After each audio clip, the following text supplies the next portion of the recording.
لو ما شفتش الجزئين اللي فاتوا من حياة تانجيرو فروح شوفهم الأول علشان الجزء الثالث متصل بالجزء الأول والثاني يا صديقي. شفنا في الأجزاء اللي فاتت تطور شخصية تانجيرو من شخص عادي إلى سياف وقاتل شياطين مخضرم، ولقائه برينغوكس سان وقتالهم مع أكازا الشيطان القمري العلوي الثالث، وموت رينغوكو ساعتها في القتال الوحشي ده. أهلا بكم في مدمن تلخيص. ده هيكون الجزء الثالث والأخير من حياة تانجيرو كامادو. بس قبل ما نبدأ حابب أفكرك يا صديقي إني بعمل فيديوهات كل 3 أيام، فلو سمحت ما تنساش تعمل لي اشتراك في القناة يا صديقي، ودوس على الجرس اللي قدامك ده علشان يجيلك الفيديوهات الجديدة أول ما تنزل. وبدون أي تأخير يلا بينا نبدأ. ومن تلك النقطة نبدأ حلقتنا، ونبدأ بانترتينمنت ديستريكت آرك.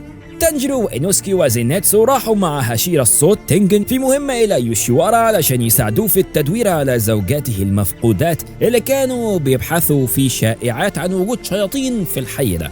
الثلاثي تنكروا في شكل بنات وتخللوا جوه المدينة ودوروا في بيوت الناس على زوجات تنجن المفقودات. تانجيرو راح لبيت توكيتا، إينوسكي راح لأوجيموتو، وزيناتسو إلى بيت كيوغو. وأثناء وجود تانجيرو في بيت التوكيتا بيبدأ يشم ريحة مش تمام في الجو، واتضح إنها ريحة شيطان من الشياطين القمرية العليا كمان، واتضح إنه السادس داكي بالأخص. لكن هو طالع لسه يا صديقي بيشم ريحة شيطان قريب منه جدا، ويقرر إنه يرجع لكويناتسو مرة تانية، وهناك يقابل داكي وهي مخترقة البيت في محاولة لأكل كويناتسو.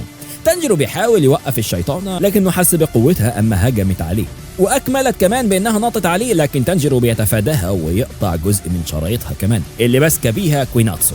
داكي اتفاجئت من حركات تانجيرو وإنه مستعد للقتال.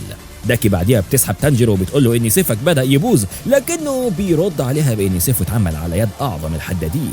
وبعديها بدأ القتال بين الاثنين. تانجيرو واثق بأن تقنية تنفس الماء مش هي اللي هتنفع معاه كليا، فقرر انه يستخدم رأسة لهب الرب ويقطع تانجيرو راس داكي، لكن راسها بترجع لجسمها مرة تانية في حركة ولا أروع يا صديقي، وتكون رد عليه بالشرايط بتاعتها وتضرب البيوت اللي حواليها مدمرة الكثير. وهنا يا صديقي تانجيرو استشاط غضبا وأكمل قتاله مع داكي على سطح البيت، واستكمل تانجيرو هجماته مستخدما رقصة لهب الرب، وحاول مرة تانية يقطع رأسها وكاد أن يصيب يا صديقي، لكنها للأسف بتستخدم شرايطها جدا. مع استكمال القتال تانجيرو للأسف بدأ يضعف وبقى غير قادر على استكمال القتال. داكي بعديها بتقرب له ولسه هتضربه الضربة الأخيرة ليه، لكن ينقسم رأسها إلى نصفين من نيزوكو. بتكمل بعديها نيزوكو القتال وتانجيرو واقع على الأرض فاقدا للوعي، وهنا يتكلم معاه اخواته الاموات وهو مغمى عليه ويصحوا. بيقوم تانجيرو من غيبوبته ويوقف نيزوكو من اكلها لبشري، ويقعد الاثنين على جنب، وداكي على الناحيه الثانيه تكون مصابه جدا من نيزوكو. بعدها بتروح لهم مره تانية، ولكن فجاه راس داكي بتطير بواسطه تنجن اللي بيوصل للمشهد فجاه. تنجن بيبلغ بعديها تانجيرو بانه لازم يهدي غضب اخته علشان القتال لم ينتهي بعد. فجأة داكي الباكية بتطلق غضب أخيها جيوتارو المالك الحقيقي للقب الشيطان القمري العلوي السادس، لكنها تنده على أخوها.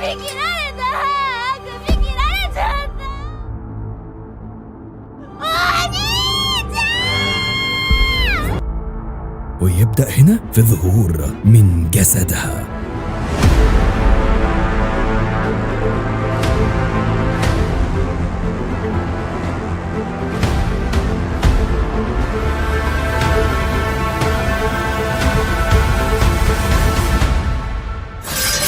تنجن استعاد لقتال الشيطان ده، وتانجيرو حط نيزوكو في صندوقها مرة تانية، وبعديها عاد إلى القتال مع تنجن.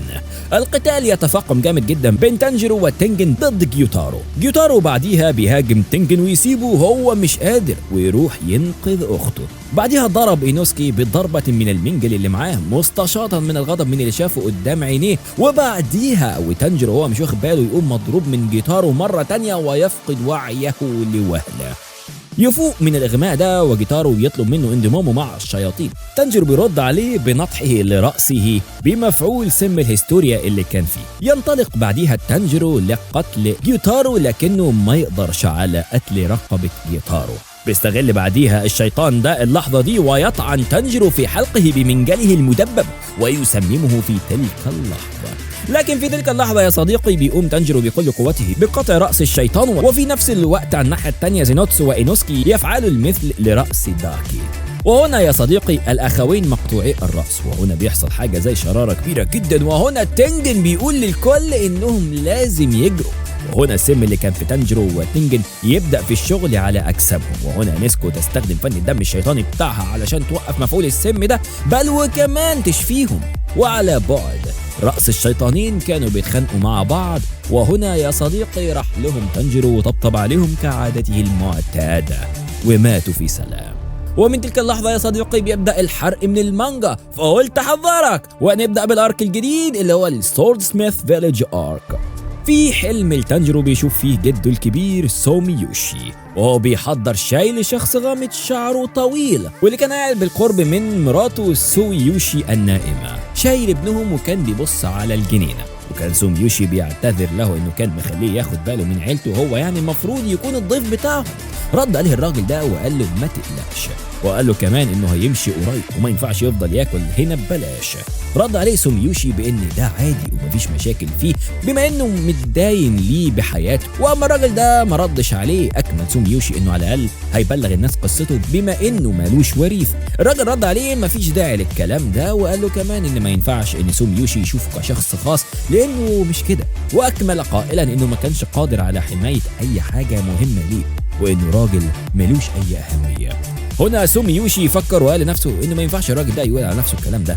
تانجيرو اخيرا فاق من الغيبوبه اللي هو كان فيها بسبب اصابته من اخر قتال بينه وبين جيتارو وداكي. وهنا يا صديقي بتقابله كاناو وهي منصدمه، وقعت الطبق اللي كان في ايديها من كتر الصدمه وجريت عليه وسالته عن صحته، هل انت كويس؟ كاناو شرحت بعد كده بانه كان مغمى عليه لمده شهرين كاملين، وابتسمت بعد كده وقالت له انها فرحانه جدا انه اخيرا فاق.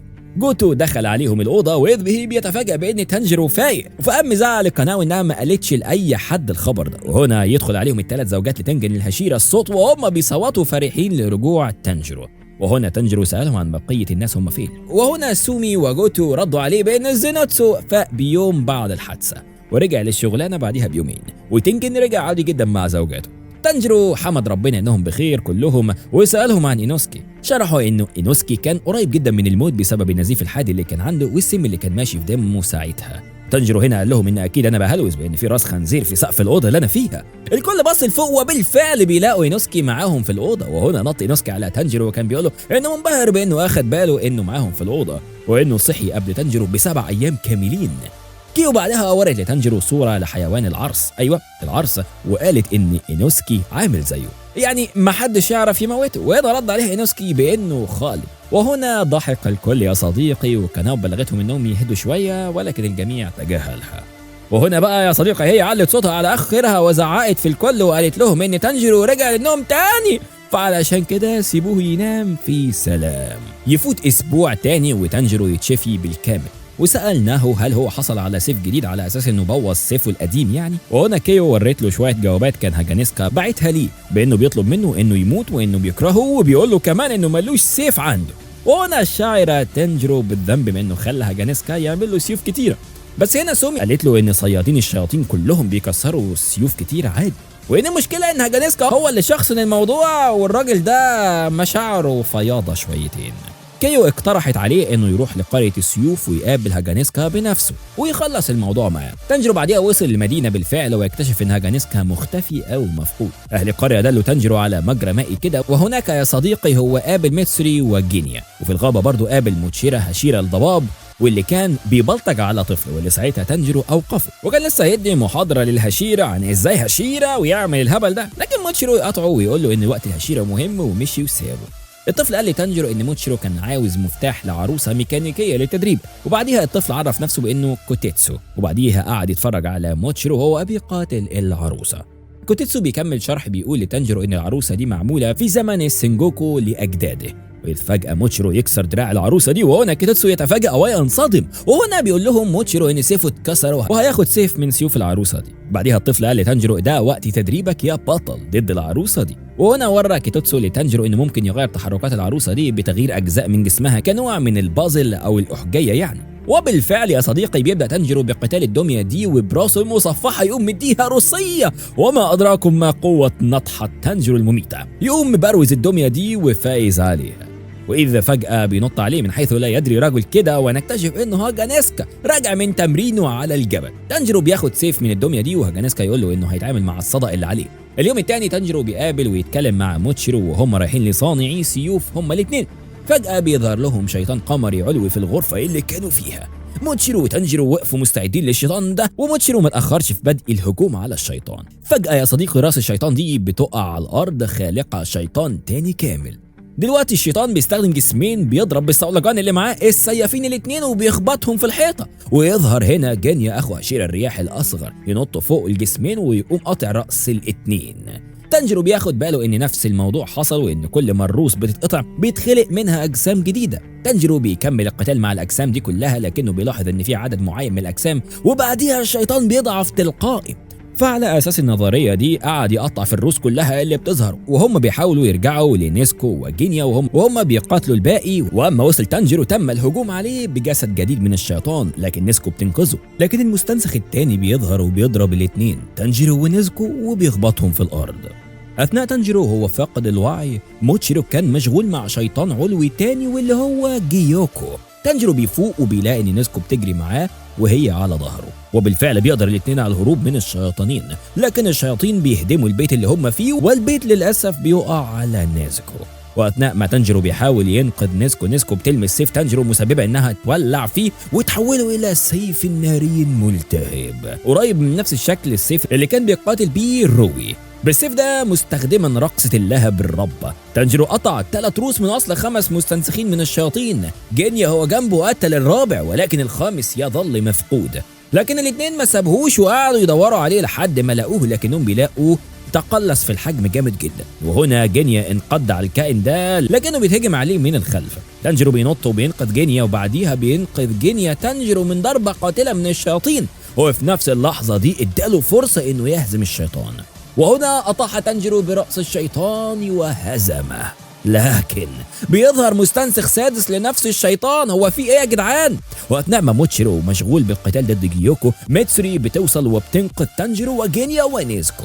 ببساطه قدرت تهجم على النسخه السادسه من الشيطان واكملت القتال ضده. والثلاثه التانيين اللي فيهم تانجيرو راحوا وبداوا يدوروا على الكائن الصغير اللي كان بيجروا وراه واللي كان بيجري منهم. لكن يا صديقي بالفعل قفشوه، لكنه في لحظه دي تحول الى شيطان كبير جدا وهجم على تانجيرو. لكن تانجيرو كان قادر على انه يجرح الشيطان ده، لكن في حاجه غريبه حصلت. بدل ما الشيطان يموت، الشيطان فضل واقف، ويكتشفوا انه ليس الا نسخه. الشيطان الحقيقي كل ده كان مستخبي جوه جسم الشيطان اللي هم لسه مطيرين راسه. لكن الشمس يا صديقي تبدا بالظهور والشروق، وهنا كان لازم نيسكو انها تستخبى من الشمس، وهنا جري عليها تانجيرو يائسا محاولا انه يحميها جواه بالهدوم بتاعته. لكن هنا يا صديقي كان عليه انه يختار بين انه يحمي اخته من الشمس ولا يقتل الشيطان وهو في اضعف حالاته. وهنا اختار تانجيرو انه يقتل الشيطان للمره النهائيه. وللمفاجاه يا صديقي على الناحيه الثانيه كانت نيزوكو بخير بالرغم من انها تحت الشمس ما حرقتهاش. وطبعا في تلك اللحظه الكل يتفاجأ. وفي تلك اللحظه يا صديقي كان تانجيرو فاقدا لكل قوته وسقط ارضا، فنيزوكو هي اللي شالته على ظهرها.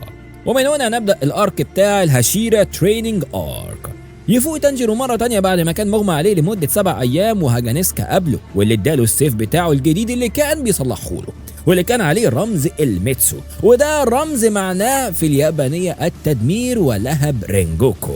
تانجيرو اشترك في تدريب الهاشيرا مع بقية قاتلي الشياطين، وبالفعل أكمل كل تدريب ليهم ما عدا تدريب اللي كان بيرأسه هاشيرا الرياح بسبب طرده من التدريب ده علشان كان هجم على هاشيرا الرياح مدافعا عن جينيا. الارك ده صغير شويه. نروح الارك اللي بعديه بقى اللي هو انفينيتي كاسل ارك. الهاشيرا كلهم انطلقوا الى مبنى الاوبياشيكا، وكان سانامي اللي هو هاشيرا الرياح اول واحد يوصل المبنى، وساعتها حس بالراحه مصدقا انه كان وصل في الوقت بالظبط. لكن فجاه المبنى كله بينفجر في انفجار كبير جدا، وكان كل السيافين مذهولين من هول الموقف ده. حتى موزان في الموقف ده كان جلده محروق وتجويف عينه الشمال كله متشال. والغريب ان على الناحيه الثانيه كاجايا اوبياشاكي زعيم الهاشيرا كان على وشه ابتسامه هادئه، اما هو وعيلته فجروا نفسيهم يا صديقي علشان ياخروا الشفا موزان من الانفجار ده. كاجايا خلى الانفجار مميت اكتر بانه حط خوازيق كبيره جدا في الانفجار ده ودخلت كلها في موزان. واثناء ما كان موزان كل ده بيحاول يشفي نفسه اتهجم عليه مره تانية وتوقف بفن شيطان دموي بخوازيق اكتر دخلت فيه، ومن حيث لا ندري هجمت عليه تامايو وطعنته بدواء عامله مخصوص ليه. لكن موزان ما كانش فارق معاه الكلام ده خالص، يعتبر الحوار ده كله، وامتص كل الضرب ده، بل وامتص كمان دراع تامايو كاملا. وفجاه جايو وصل وقام هاجم على راس موزان وقطعها.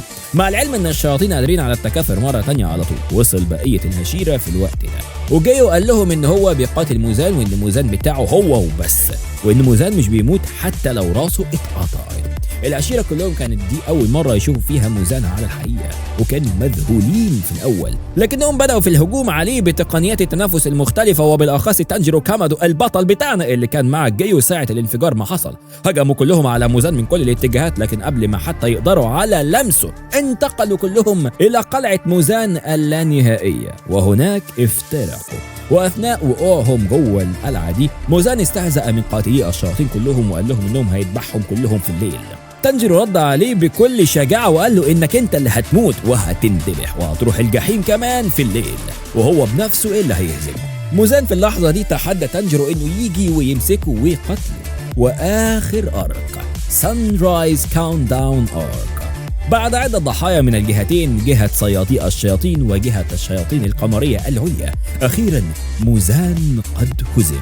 لكن في اللحظة الأخيرة كهدية من موزان حول تانجيرو إلى شيطان وحول كل مشاعره إليه. وفي اللحظة دي بدأ تانجيرو في الهجوم على قاتلي الشياطين والهشيرة كلهم اللي كانوا معاه من اللحظة، وأول واحد رد عليه هو جايو علشان يوقفه. إينوسكي بعديها جري على تانجيرو وحاول تهدئته، لكن تانجيرو رد عليه بضربة جامدة جدا لبسته في الأرض، وساعتها أدرك إينوسكي إنه غير قادر على مواجهة تانجيرو. لا وكمان وصل تانجيرو إلى رأس إينوسكي. الجميع على الناحية التانية حاولوا جاهدين إنهم يوقفوا تانجيرو، نيسكو، جايو، وحتى كاناو. تانجيرو في الوقت ده كان عقله بيتحد مع موزان، وكان في خناقه بين عقل الاثنين على مين هيسيطر على الجسم، لكن اراده تانجيرو واصوات الناس اللي بيحبوه كانت الاقوى والاعلى يا صديقي، وسحبوه من هذا العذاب الشيطاني. في لحظه الكل اعتبره مات، لكنه يستفيق يا صديقي كعادته الى اخته نيزكو اللي كانت بتعيط قدامه، وكاناو اللي كانت مجهده من تلك الحرب الشديده. وفي تلك اللحظه اعلن الجميع الفوز الاخير على الشياطين. عشرات الاعوام بعد كده بنقابل اطفال قاتلي الشياطين دول، من ضمنهم اولاد تانجيرو وكاناو اللي اتجوزوا بالمناسبه، زينتسو ونيسكو برضو، والكثير والآخرين، وعاشوا حياتهم في اليابان المعاصرة في سلام، شاكرين اللي عملوه أجدادهم في قتالهم ضد الشياطين. وبكده يا صديقي خلصنا حياة تانجيرو كاملة. لو استمتعت بالسلسلة دي ما تنساش تعمل اشتراك في القناة وتدوس على جرس التنبيهات علشان يوصلك الفيديوهات الجديدة أول بأول. واحتمال كبير يا صديقي نشتغل على حياة موزان كابوتسوجي. أسيبكم في رعاية الله والسلام عليكم.